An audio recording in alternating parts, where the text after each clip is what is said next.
Alors là, vous voyez, les corbeaux s'étaient invités au festin et ils ont eu peur des vélos parce que l'oiseau le plus peureux, c'est celui-ci, c'est le corbeau. Et quand il est en ombre, eh bien, il chasse les autres oiseaux.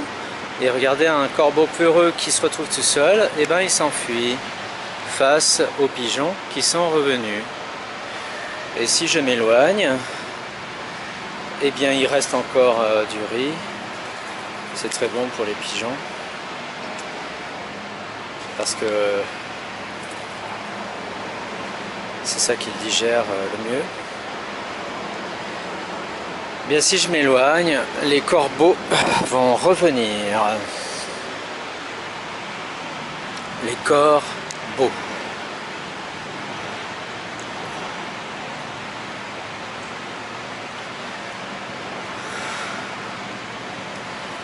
Et ils vont chasser en bande, et ils vont chasser les pigeons.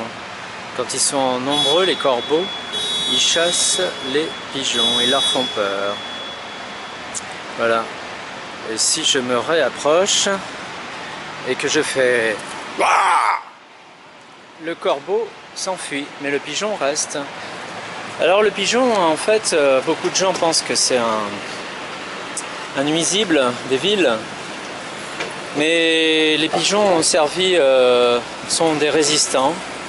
Ils ont servi sous la résistance de la Seconde Guerre mondiale à transporter à envoyer des messages entre résistants.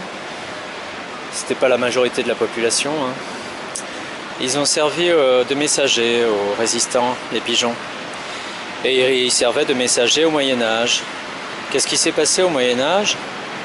Il s'est passé que pour construire les villes de plus en plus grandes, on a déforesté, donc les forêts se sont amenuisées.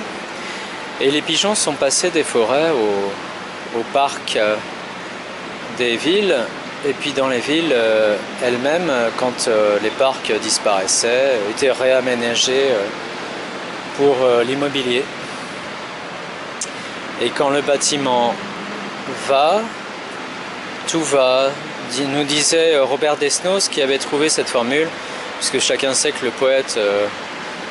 être poète, ça ne nourrit pas son homme, et il travaillait comme, il gagnait de l'argent en tout cas, avec des formules publicitaires.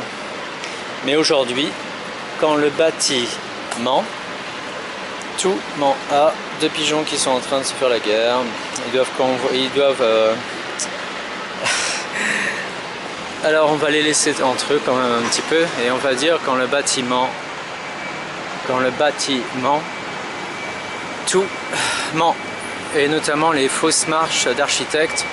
Mais méfiez-vous des fausses marches d'architectes sur lesquelles on peut se faire des fractures du pied à cause de salopards.